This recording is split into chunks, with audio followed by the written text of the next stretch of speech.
Hi, and welcome to Pennsylvania Newsmakers, and thanks for watching. Well, if you care about education, this is the show for you. A recently released report says that high school education ought to be fundamentally redesigned. That and more when Pennsylvania Newsmakers returns. This is Pennsylvania Newsmakers, a fast-paced, unrehearsed weekly discussion with and about the leaders who shape your world. And now, here's your host, Terry Madonna. Hi, welcome back to the program. Well, I'll tell you what, if you care about education, this is the show for you. We have a panel of experts to talk about a recently released report that has a lot of, I think, very, very important suggestions in it. Joining me today is Carl Gerton. He's the chairman of the Pennsylvania State Board of Education. I think I got that right. You have it How long right. have you been chairman? I've been chairman for 6 years. I've been on the board for 15. That is a long time. Yes. And the Chancellor of the State System of Higher Education, Judy Hampel. Welcome, Chancellor. It's always glad to have you here. Thank you. And Dan Fogarty, who is with Carpenter Technology, and he's in Human Resources. I won't promote you to president on the show. No. I won't get you in all that. Thanks, Terry. Carpenter Technology is in Reading.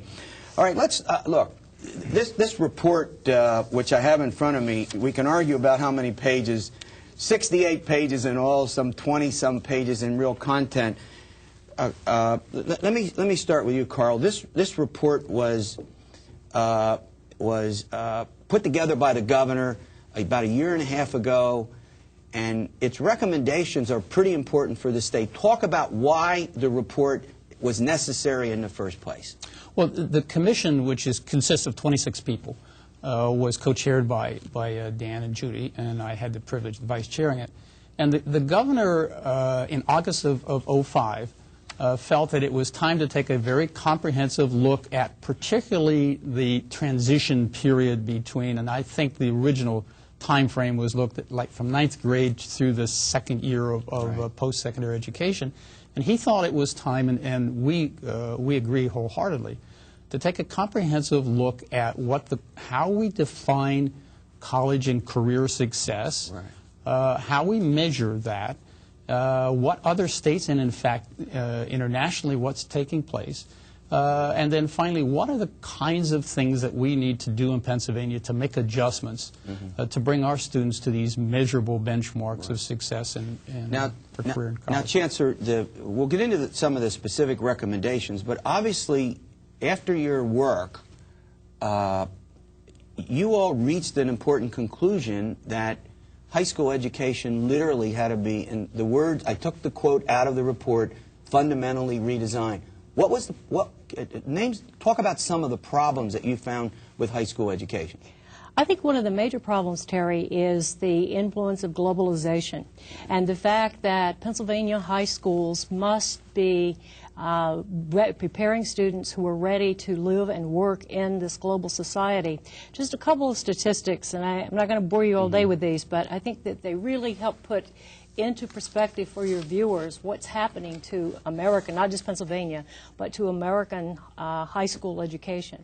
For many decades, the United States led in the rate of high school graduates. Today, only 73% of all students who enroll in high school graduate across the United States, and we rank like 16th out of 20 of the leading countries in the world. In addition, if you take a 5-year-old child today and you talk about the number of years that you can reasonably expect that child to stay in school, up until about 2 or 3 years ago, the United States led in the number of years we would expect such a child to be in school. Today, the United States ranks 14th. The bottom line is that our educational system nationally is not keeping pace with what's happening in the global workplace and the global higher education market, and we have to change that.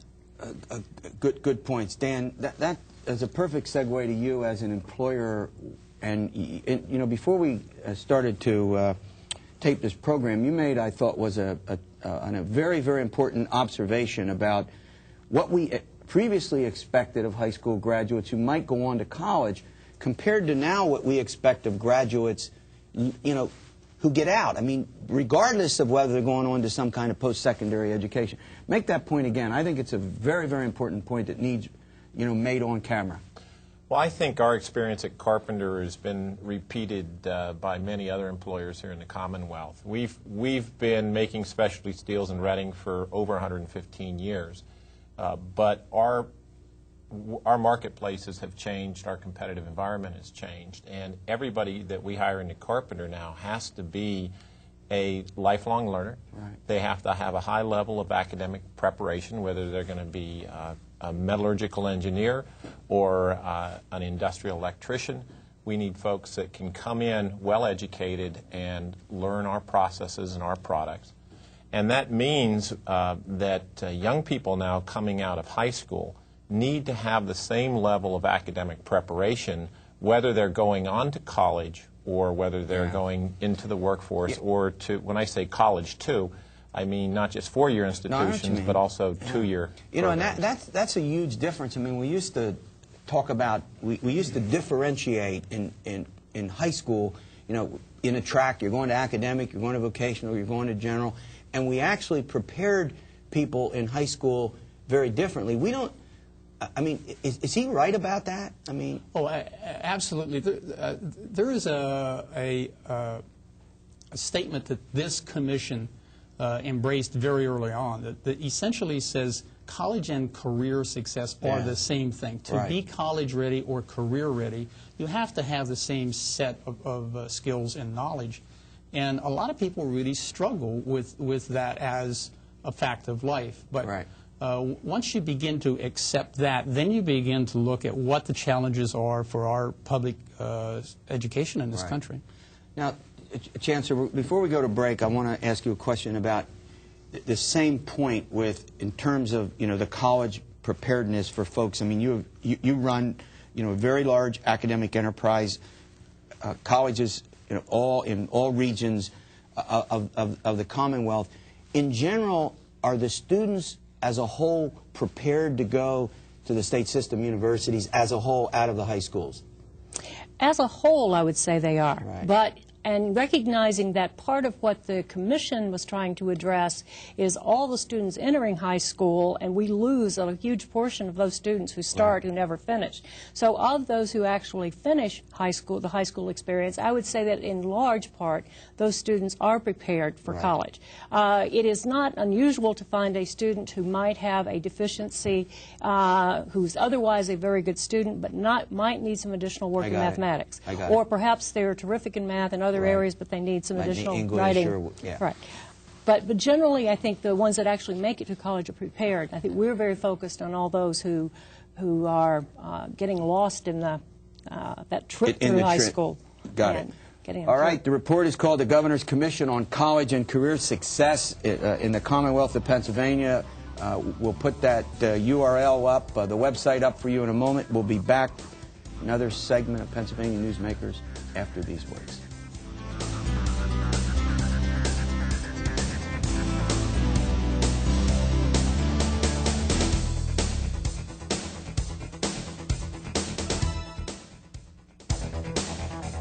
This broadcast of Pennsylvania Newsmakers is presented by the Pennsylvania Chamber of Business and Industry, the statewide voice of business. This broadcast of Pennsylvania Newsmakers is presented by Pennsylvania Medical Society. Doctors and patients, preserve the relationship. And by the Pennsylvania Manufacturers Association. Business in Pennsylvania is our business. Hi, welcome back to Pennsylvania Newsmakers. We're talking about the recently released report, the Governor's Commission on College and Career Success, with a panel of experts, the Chancellor of the State System, Judy Hample, Carl Gerten, who's Chairman of the Pennsylvania State Board of Education, and Dan Fogarty from Carpenter Technology. Dan, let me turn to you. You could probably boil the recommendations, 12 of them, into two sort of general categories. What are those two categories? Why are they important?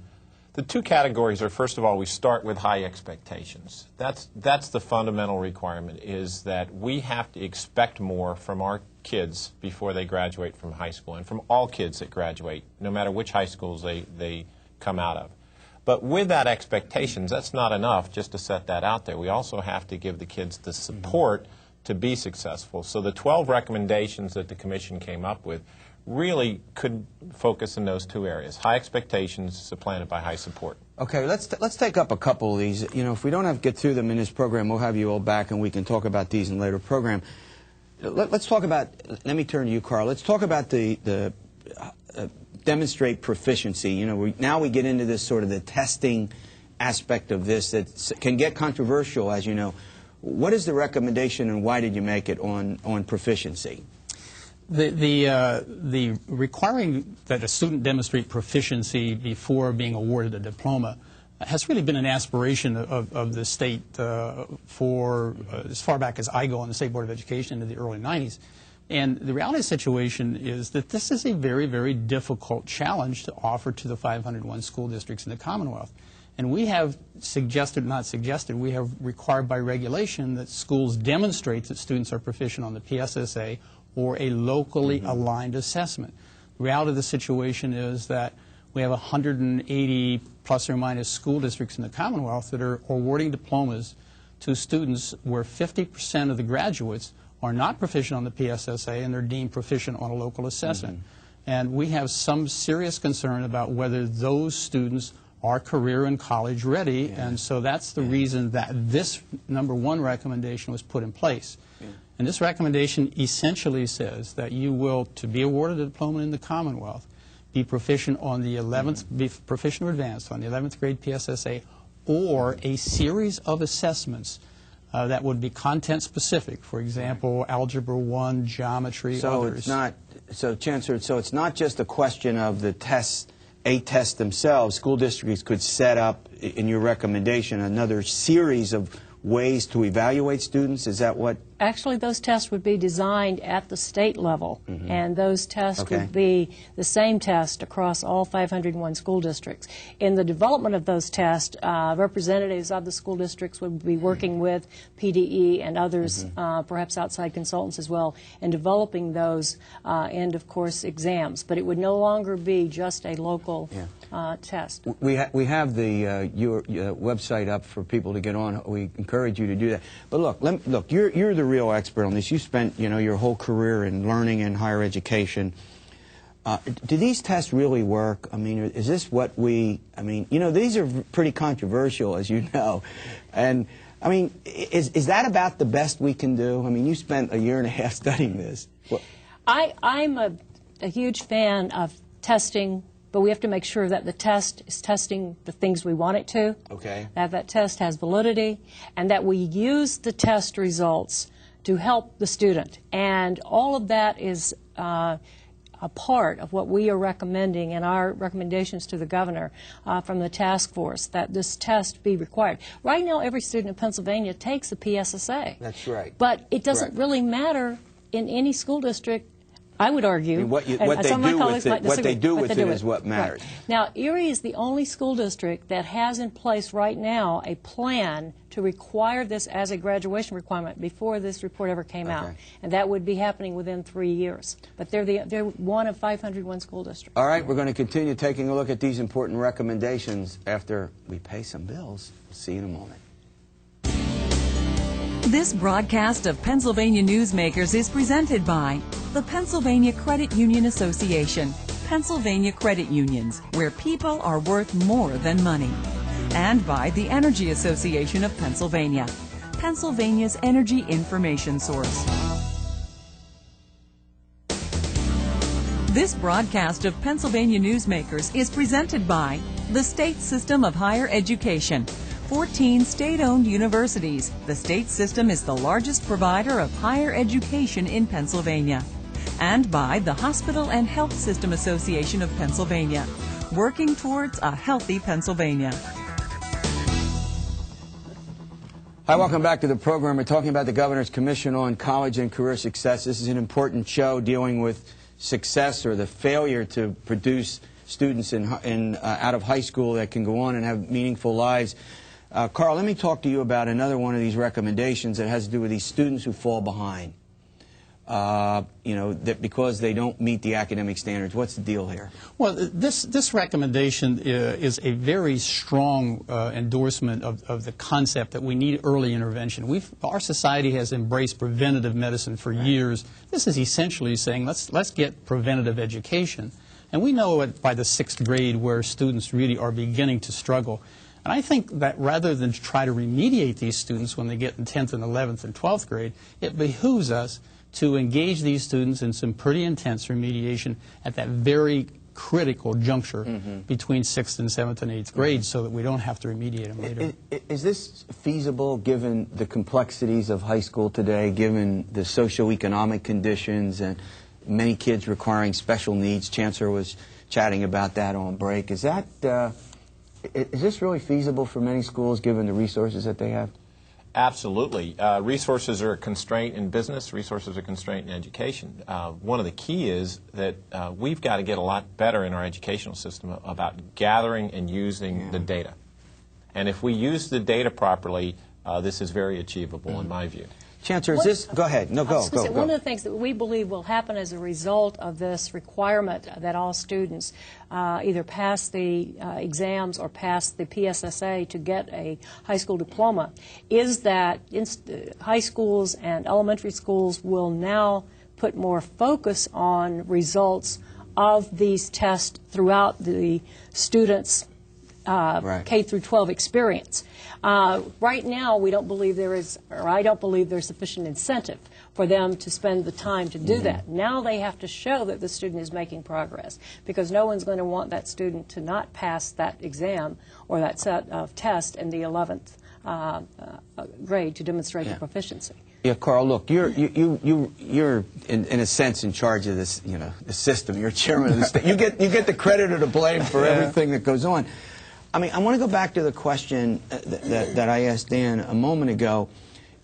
Given the resources for most school districts, do you think this is feasible? This is a tough... If I didn't believe this were feasible, I wouldn't spend the kind of time that I do with the State Board of Education. Yeah. I really do think that the expectation that all students can achieve, I do believe that there's a reasonably high probability that we can bring all students to proficiency. Do you think the expectations have been too low? Oh, entirely too low. And we have done something else which is I think socially irresponsible, is that we have differentiated just based on who the student is, our expectations, and that it really has created some serious problems around the achievement gap issue and so forth. I think that we have to uniformly expect the same thing of all students. We have to give them an incentive to engage in their own success. All right, we're talking with a panel of experts who produced the report, the Governor's Commission on College and Career Success. We're going to continue with this discussion after these words. This broadcast of Pennsylvania Newsmakers is presented by Highmark Blue Shield, changing the way health plans work for business with a variety of plan options for employers and more choices for employees. Information is available at highmark.com. Have a greater hand in your company's health. And by the Pennsylvania Healthcare Association, the future of long-term care. This broadcast of Pennsylvania Newsmakers is presented by the Pennsylvania Builders Association, building today for a better tomorrow. And by the Pennsylvania Cyber Charter School, bringing educational innovation and freedom to the children of Pennsylvania.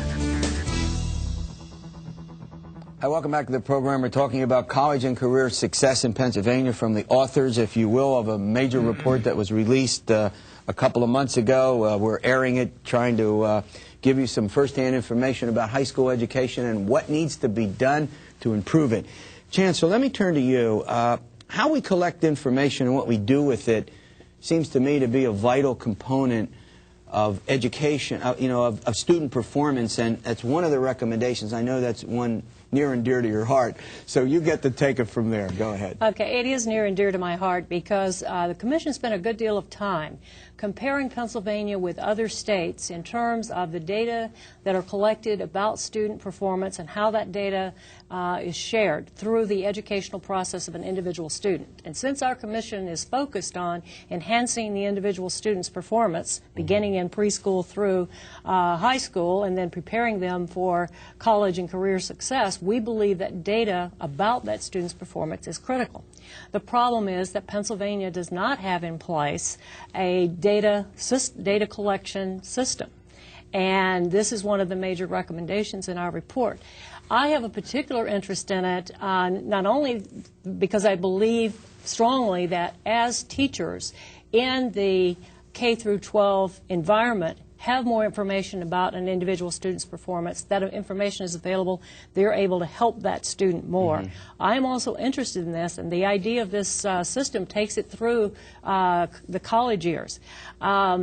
So in other words, the point is that would get transferred then to professors and who could, pick up and do more individual. At the universities in Pennsylvania, that's true. Go ahead. And I have a special interest in this because, as you know, 90% of the students enrolled in state system universities come from Pennsylvania high schools. 80% of our students stay in Pennsylvania when they finish their degree.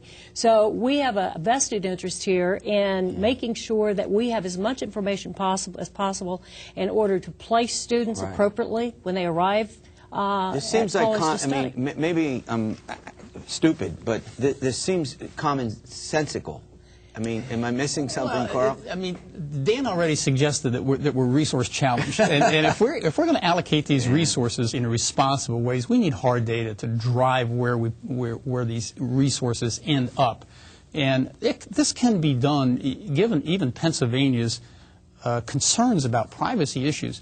I was going to ask you about that. Do we have legal problems with the sharing of that data? Actually, the K-12 system is in the process of implementing an information system that will protect the identity and the privacy of the individuals involved. And I think that needs to be extended all the way from P through 16 so that we can really understand, rather than anecdotally, what's happening. Yeah, so what you're suggesting is that this information can be utilized appropriately, but yet shared, with the people who need to have it. People that are making the kinds of decisions about where these resources go. As well ahead. as with employers. I was just going to say. I was just going to turn here and say. That's part of the idea. You need to have some of that, don't you, to evaluate whether you should hire someone and what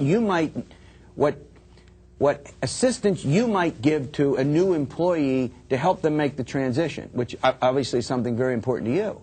Well, Terry, we're actually going to start with it. We need people who come to our door ready to work. So we need a system that is going to provide consistently people that are ready. And I think just to give you an example of how this data system could improve the process of educating our young people is many school districts can tell parents in your audience about how many of their students go on to college. Very few school districts can tell parents how many actually complete a degree. All right, you get the last word. We'll see you next week for another edition of Pennsylvania Newsmakers. Stay well.